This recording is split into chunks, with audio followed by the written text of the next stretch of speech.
Money like you mean it. Today on Debt Free in 30, starting right now. This is Debt Free in 30. Here's your host, Doug Hoyes. Welcome to the podcast. Let's get started. Who are you and what do you do? Hi, thanks for having me. My name is Erica Alini. I'm a national online journalist for money and consumer at Global News, and I mostly cover personal finance for Global. Which is why we're having you on the show. Thank you for being here, Erica. One of the reasons I'm happy to have you on the show is that you have interviewed me many times for Global, and so I get to turn the tables on you here. And so I understand that this is the first podcast you've been on to talk about your book. Is that correct?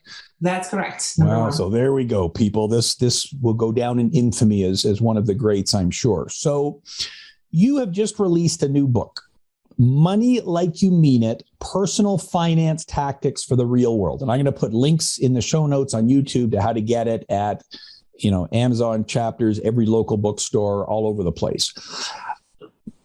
I wrote a book myself a few years ago. And when I was on my book tour, which I think lasted 4 days, but I refer to it as my book tour, the question I got asked all the time, and you're going to get asked this question, I'm sure, many times as well, is there's already billions of personal finance books out there. Personal finance hasn't changed much in 100 years. It's pretty simple. Spend less than you make. There's not much to it. So why do you think the world needs yet another personal finance book? So I wrote this book because I thought there was a real need for it. So I would say two parts to the question. So first, I wanted to write a book that was pretty well-rounded. So this book is, it spans debt, housing, making money, so the world of work, investing, retirement, managing your money as a couple, preparing for a baby, and the very tricky topic of financial health for adult kids. So I wanted to have a really well-rounded book, and I felt like there are a lot of books out there who talk about the psychology of money, behavioral aspects, or they focus on investing or budgeting or debt. And I wanted to sort of have a pretty well-rounded guide. But the most important reason why I wrote this book is I feel like personal finance is changing, has changed very much. And in particular, it's becoming more complicated. So for people my age, and I'm an older millennial, so I would say the housing market, getting into the housing market looks nothing like it did for previous generations. I'm aware that housing was quite expensive and mortgages had very high interest rates in the 80s, but we're still dealing with some formidable challenges in housing. Debt has been changing for decades. It's constantly easier to get into too much debt. And it doesn't just have to do with, personal choices and discipline. There are big forces at work that are making it easier to fall into all kinds of debt traps. And then in general, I feel like personal finance is becoming more complicated. So I'm thinking about, retirement, right? Workplace pensions. It's very rare now, unless you work in government, for people to have a real pension. And I don't mean a defined contribution pension. So it's really up to you to figure out retirement. It's really up to you to figure out investing. There are all kinds of choices out there, even when it comes to investing. The world of work, right? Like it used to be, you go get a job. It wasn't always easy to get a job. There were recessions, but now it's like, do you get a job? Do you even need a job? Should you become a social media influencer? Should you become a freelancer? Should you have more than one job? Do you need a side hustle? What kind of side hustle? And even when it comes to insurance, climate change is complicating home insurance quite a bit. You might need flood insurance, for example, but no one's going to tell you that you need flood insurance. It's optional, and it's up to you to know that you need to add it to your, plain vanilla home insurance policy. So I'd say almost everywhere I look, personal finance is becoming more complicated because there are more choices and it's more DIY, it's more up to you. And in order to nail the DIY, you need to educate yourself. Yeah, and that whole aspect of educating yourself is really difficult because who do I listen to? You know, do I listen to Erica? Do I listen to Doug? Do I listen to that guy on Twitter? I always tell people, well, do your own research. Yeah, okay, where? There are so many different sources that it is very complicated. And that's why you're right. In your book, you've kind of brought everything sort of under one roof and addressed many of these issues. So who would you say the book is more targeted towards? Is it, millennials, younger, older? Who is the focus of this book? So the book is explicitly aimed at millennials and the older Gen Z. So Gen Z, even my son, who's 6, could be considered Gen Z. But I mean, younger people are, not millennials anymore. Millennials are soon to be a bit older. But, if you finished school and you started repaying student loans and you're starting to think, you got a job, this book is for you. So that's I had to pick a demographic because I wanted to move through, and address the big money choices that affect a specific demographic. Otherwise, it would have been an encyclopedia and not a personal finance book. But I would say there's a lot in the book that's for everyone. And so even if you're not in that demographic, I think you'll find a lot that's useful on debt management, on investing, and insurance. Yeah, and even if you're a boomer or older, well, you've got a kid or a grandkid who is in this demographic. So there you go. Everyone should go out and buy the book. Now, you mentioned the word debt. So let's talk about that because, of course, this podcast, Debt Free in 30, is all about debt. And in your book, I don't know if I mentioned the title yet, Money Like You Mean It, Personal Finance Tactics for the Real World. I always liked it when the host mentioned my book when I was doing an interview. It's in bookstores now. You start the book by giving a history of debt in Canada, which I thought was quite interesting.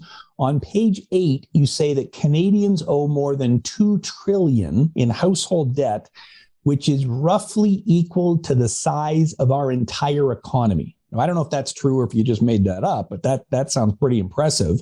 Number one, is it true? And number two, why do we have so much debt? So it is absolutely true. Wow. Jeez, it's pretty shocking. It's a pretty shocking number. So with that chapter, we're talking about chapter 1. So I wanted to start with one of the big points that I make in this book is a lot of people I know feel like, especially in my demographic, feel like they're struggling. And they're struggling to achieve the mundane middle-class goals that their parents achieved. And a lot of us feel like it's our fault. We're inadequate. We don't know what we're doing. Why is it that it's so hard for me to do exactly, what my parents did before me? And so I wanted to start to explain that, there are big changes that have been happening in the economy that, in my opinion, are making it harder to achieve some very, like I said, mundane financial goals. And so I wanted to start with debt. And you often hear about debt and the fact that we have so much debt as Canadians. And I think collectively we are very aware of it and also quite ashamed of it. It's often, when people talk about it in terms of personal choices, we spend too much, we can't save enough, all these temptations, social media, Instagram, the pressure to keep up with others. And all of that is true, but I think it's very important to also note some much bigger trends that have been at work for decades. Number one, interest rates. So interest rates have been at record lows for decades. And that makes borrowing cheap. So it's no wonder that we've been taking on more debt because it's just becoming, it's become cheaper. And in a way, this is a part of, I talk a little bit in very simple and accessible terms about why that is. Why did we end up with interest rates so low?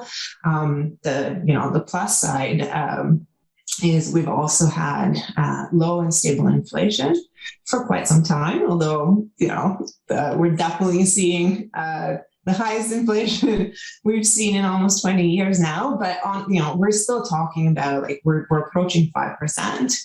We're nowhere close to double-digit inflation that we've also seen in this country. So low interest rates. So that's a big one. And I think that really is what has been driving, for example, our mortgage debt, which is our biggest source of debt. It's just become much cheaper to get a mortgage. The other big trend that I see at work is just financial innovation. So credit cards. Credit cards weren't, all that common, and they've really boomed in the past, 20 years, or more than 20 years now. The number of credit cards that we have, I have some numbers there in the book, has really ballooned. And that's just one example, right? So there's a lot of research, behavioral economics, that shows that a credit card, what it does is sort of diminishes your pain of paying. So that, when we were used to, when paying with cash, you see the cash in your wallet, it's physical. When you spend it, you have less cash in your wallet. You see it right away. There's a psychological pain associated with that. Already with a debit card, your balance is coming down right away, but you don't see it. With a credit card, you not only do not see it, but it separates the time when you spend the money from the time when you have to repay it, and you don't necessarily have to repay it in full, right? So psychologically, this is tricky. And now we also have all kinds of other innovations. You can pay with your phone, which is even more frictionless. You have this new buy now, pay later options, right, that have ballooned during the pandemic, where you can split even a very small purchase. You can buy a pair of shoes for $150 and split it into 3 payments of $50. This anchors your brain on a smaller amount of money, and it also separates when you get the thing and when you have to pay most of it. So there are all kinds of financial innovations that make it easier to borrow. And finally, even though we've had low inflation, which is a very good thing for low and stable inflation for a very long time, let's not kid ourselves.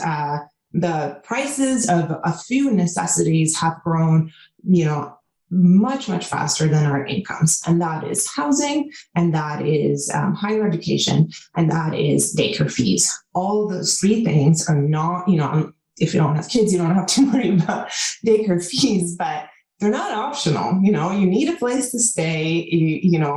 If most of the time, if you want to have a decent income, you need education. Education is expensive. And if you want to have kids, kids are very expensive. Yeah, that's all true. And I liked your phrase there, struggling to achieve mundane middle class goals. So it's not that, and I see this with my clients all the time, it's not that they got into debt because, I take a vacation every 3 weeks. I mean, for the last 2 years, none of us have been able to go anywhere anyways. It's because of those, primarily those 3 things you just mentioned: housing, education, daycare fees. And then, of course, the cost of everything else is higher. And so we end up resorting to debt. So what you just talked about was in chapter 1 of the book. So now let's go to my favorite chapter, chapter 2. The title is Know Your Enemy, Debt is Not Created Equal. So of course, it's my favorite chapter because it's about debt, but in the interest of full transparency, I'll let everyone know that you did quote both Scott Theriault and me in this chapter. So given my huge ego, that probably influences my opinion on why this is the best chapter in the book. The opening line of chapter 2 is, debt is not evil. So what do you mean by that? So there are some personal finance books that would argue that you should just avoid debt entirely, right? And so I wanted to make clear this is not the perspective of my book. So I would say that is not useful or realistic for a lot of people to think that you can live without debt. The point of my that chapter in my book is like, no, debt is a useful invention, right? It allows you to get something right away and not pay for it right away. It's very smart. We've used it for centuries. There's a reason why. But you do need to know how to live with debt, right? It's a frenemy at best, I also say in the book, right? So you need to be careful, and you need to know there are many kinds of debt out there, and you should have a basic understanding of what the most common ways to borrow and get credit are, and what the pros and cons are, and then be able to choose what fits your needs and your circumstances. Yeah, I'm a big believer in actually understanding what you're signing for. And I know that sounds radical too. And, I agree with you. It's kind of hard to buy a house these days with no debt. It's kind of hard to buy a car these days with no debt. So even if you're only doing those two things, you're going to have to understand how debt works. And so I think, and I like that phrase, frenemy at best. That's what it is. So it's something I got to be cautious of. It's kind of like fire. Okay, it's got some advantages, but if you get into trouble, it will burn you. Now, one of the types of debt you mentioned, you got a section on student loans. And you say, I think this is page 44, student loans aren't as formidable a type of debt as they are often cracked up to be. So, I know they're a problem for my clients. Roughly a third of my clients who end up filing a bankruptcy or a consumer proposal have student loan debt at the time they file. And it is a big problem for them because in Canada, if you go bankrupt, a student loan, federal or a government student loan only is discharged if you've been out of school for 7 years. So it's unlike any other kind of debt we've got. So it can be very dangerous if you are not able to repay it back because you don't have that escape hatch that you have with other types of debts. So why do you say that student loans aren't as formidable a type of debt as they are often cracked up to be?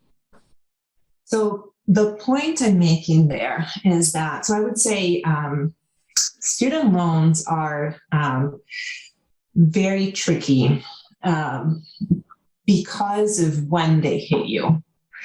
Because it's debt that you take on when you are, your most financially fragile phase of your life, right? Like you just got out of school, your earnings are probably the lowest they will be in your career. You're just starting out, and your student debt balance is the highest it will be, right?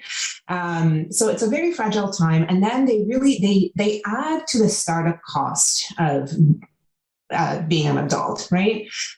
So in a few years, you'll probably, many people you probably want to buy a house. If you want to have kids, then you're facing reduced income for parental leave, and then the equivalent of a second mortgage or rent for daycare. So your earnings are low, you're just starting out, in a few years, you already have to start thinking about saving up for a house, or planning for, you have a few years to get your ducks in a row, and this thing's really complicated. So that's another example of things getting more complicated.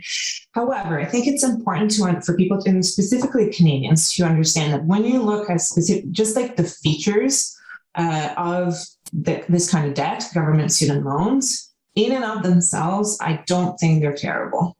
And I think there's a lot of anxiety with a lot of people graduating out of school. There are a lot of TikTok videos and YouTube videos about people who, are crushing their debt. And that's great. And I think it's great advice. It's great if you manage in Canada, and it's especially great advice if you do it in the US. I think in the US, there's a real argument for crushing your student debt right away as fast as you can. But in Canada, I would say you don't necessarily need to crush it right away. And be careful about sort of keeping up with your student debt and at the same time accumulating other kinds of debt that can be more dangerous. So I would say if you're keeping up with your government student debt loans and you're racking up a credit card bill, which I've seen happen many, many times, I think, this is what my chapter is about. understand that credit card debt, I would argue, is more dangerous. It has a much higher interest rate, and you can get into a debt rabbit hole much faster with a credit card. Your student debt, you're borrowing from the government. The interest rate is relatively low. When we have, if we have a disaster like the pandemic or the BC floods, the government generally swoops in and says, okay, your payments are suspended or your interest rate is suspended. So it's a pretty lenient lender in some ways. For Canada student loans, you can customize your payments. So you can decide, when you want the payment to come out of your bank account. So you can cater it to, when you're getting paid yourself. If you're going through a rough patch, you have the ability to dial down your payment, which means, obviously it will take you longer to repay and you'll pay more interest. But it's a feature that can come in very handy. And then you have the, repayment assistant, various kinds of repayment assistance, the RAP for the federal loans, and then there's other provincial loans that have their own thing separate from RAP. But basically, if you really cannot make it, and also if you're making less than $25,000 a year, you don't have to make any payments. And if you really hit that stage of your life, you lost your job, you absolutely cannot make payments right now, you can put them on hold. You can apply for repayment assistance, and you get 6 months in which you can reduce drastically your payments, or even you may be able to pay nothing at all. So those are important features to know about, and that's why I would say be careful about trading your government student loans for other kinds of debt. And that's, I'm thinking about credit cards. Obviously, I said that. But also the other thing I would caution, I would say people should be careful about is consolidating their government student loans and taking on lines of credit, or consolidating them and turning the government student debt into private debt. Because then you don't have access to repayment assistance. There are also some tax perks that come with government student loans. You can claim the interest rate. If you consolidate your loans with a private lender, you're no longer eligible for that. Yeah, and this kind of comes back to your overall theme, which is you really have to understand what you're getting yourself into. So student loans have disadvantages, as you enumerated. You're getting them when you're a kid, so you don't really know what you're doing. So I think it's very important that you try to look at least a little bit into the future to see, so this, course I'm going to take at college or university, is it actually going to lead to anything, or am I just taking it because I don't want to enter the workforce yet? Understand what you're going to be saddled with at the end. But you are also correct in that student loans, government student loans, have special features. So, as we talk about this in December of 2021, the federal government has already announced that federal student loans will be interest-free until at least March 30th of 2023. So well over a year from now before interest will start accruing. So I totally agree with you. It doesn't make sense to take a student loan with zero interest and consolidate it into a loan at the bank where you're paying more than zero interest and don't get the deduction on your taxes. So it definitely doesn't make sense. Now, I don't want to leave the impression that your book is all about debt, even though chapter 2 is the best chapter. But you've got other chapters here as well. You talk about housing, you talk about retirement, and then chapter 6, learning about investing, not optional. That's the title of the chapter. So why do you say that? Why is learning about investing not optional? Was it, optional in the past? Is it mandatory now? What's your thinking on the whole investing topic?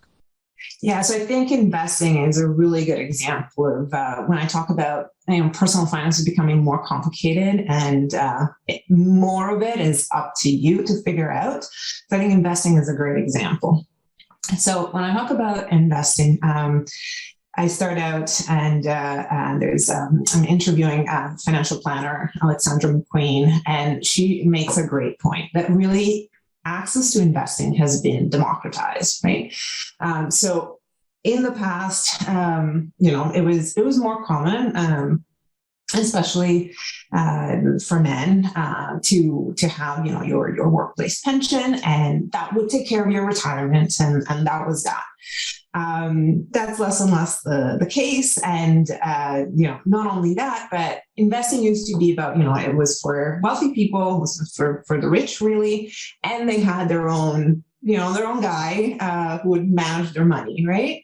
And when it started to become sort of a bit more accessible, I would say, that was really when we're seeing, that phase of double-digit inflation, but also double-digit interest rates. And so, if you wanted to invest yourself, a GIC was a really easy way to do so, right? It's a special, it's kind of you deposit your money at the bank, and you promise not to touch it for a certain number of years, and you could get something like a 9% interest rate. That's pretty easy and pretty good returns, right? Now with the interest rates so low, if you want decent returns, and you need decent returns, if you're on your own saving for retirement, then you need to get into the stock market. And if you're going to get into the stock market, then you need to understand the stock market a little bit. You need to at least understand the basics. And as I say in my book, this has nothing to do with understanding derivatives and options and what have you. It really is a basic understanding of some important concepts. It's about understanding risk and how to manage risk, and the fact that risk is not just a risk that you're going to lose money in the stock market, but that you're not going to realize the returns that you need to have enough money in retirement. So that's why. So what you're saying is we should put it all in crypto. Is that what you're saying there, Erica? So. Well, I guess that would be an example of risk that you should certainly understand. So, and again, you're right. It's when you phrase it that way, I can see how, it is more complicated than it was 20 years ago, 50 years ago. I mean, if you were living in the 1970s, well, you put the money in a GIC, you didn't have to do anything, and you still were able to get a couple of points higher than inflation. Now, if you put your money in a savings account or a GIC, you might be getting 4 or 5 points less than the rate of inflation. So you do have to understand how it all works. One of your other chapters, chapter 7, prepping for life's curveballs. So can you give us one example, sort of to close the show here, on an example of a curveball that we should be thinking about in advance? And I guess there was a really big curveball in 2020 that we're still fighting through, the whole lockdown pandemic thing. That's probably the ultimate curveball. What other examples of curveballs do you have, and what should we be doing to think about them? Yeah, and sort of just to talk about that huge curveball of the pandemic there. So I do talk about, so I would say that really demonstrated, I think, to everyone the importance of having an emergency fund, which is something that I also address in the book. But in the chapter that you're talking about, that's really about insurance. And I would say that's another great example, as I said earlier in this interview, of how personal finance is becoming more complicated. And I would say the prime example is home insurance, home and condo insurance, and how climate change is affecting people's bottom lines there. So if you're, again, the 1.7 million households in Canada are at risk of flooding from either, rivers or bodies of water, sort of overland flooding, the kind of thing that we're seeing in BC right now, or sewer backup, because we've been building in floodplains, and we've been building a lot without upgrading necessarily the sewers. We're also getting these torrential rains, so sewers are backing up much more frequently than they did in the past. Same thing, like extreme weather, climate change, obviously increases the instances of extreme weather and how extreme that extreme weather is. And that means you're going to need more insurance. And in my experience, this is changing a little bit, but by large, no one's going to tell you that you need to add these water damage riders to your home insurance. No one's going to tell you that your basic home insurance only covers, the classic cracked pipe from your, sink and not sewer backup or overland flooding. And with condo, it's becoming even more important because the costs are even higher. With condo, we have these issues also of, even if you have that, we've been building this giant condo buildings, and their water damage, for example, is if you do have that, classic cracked pipe, on the 30th floor, it can cause a lot of damage. And if you have a few of those cracked pipes, then the building can end up with a huge bill. And that's why condo insurance in some parts of the country is becoming so expensive and sometimes unavailable. And if you're buying a condo, you really need your due diligence on insurance. And make sure that you're not going to be saddled with a huge bill because the building doesn't have the contingency funds to cover it. It doesn't have adequate insurance. Yeah, if you've never been through that, it's not something that you would consider. Once you've been through it once, you'll never forget about the need for that kind of insurance. So, well, that's great, Erica. We've covered a lot of ground, and obviously there's a ton more in the book. Once again, Money Like You Mean It, Personal Finance Tactics for the Real World. It's published December 9th, 2021. It is available now online at Amazon and Chapters Indigo and at a bookstore near you. I'm going to put links to all of that in the show notes, and there is a link that I'm going to put that allows you to click on it and find a local bookstore near you. So if you want to support the local guys, this book is going to be available all over the place.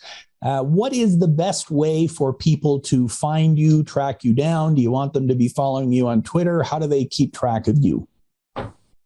I am on Twitter at Alini.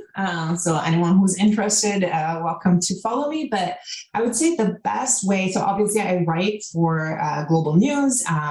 So you probably have seen some of my stories already. But I also write a newsletter for Global. It's called Money 123. I've been writing it for a couple of years. So if you are interested in this kind of content, you can sign up. You can just Google Money 123 Global News, subscribe, and you'll find a link where you can sign up. Excellent. And I will put a link to sign up for that newsletter in the show notes on YouTube as well. It is a good newsletter. It comes out every Saturday morning, sometime around 8 o'clock, something like that.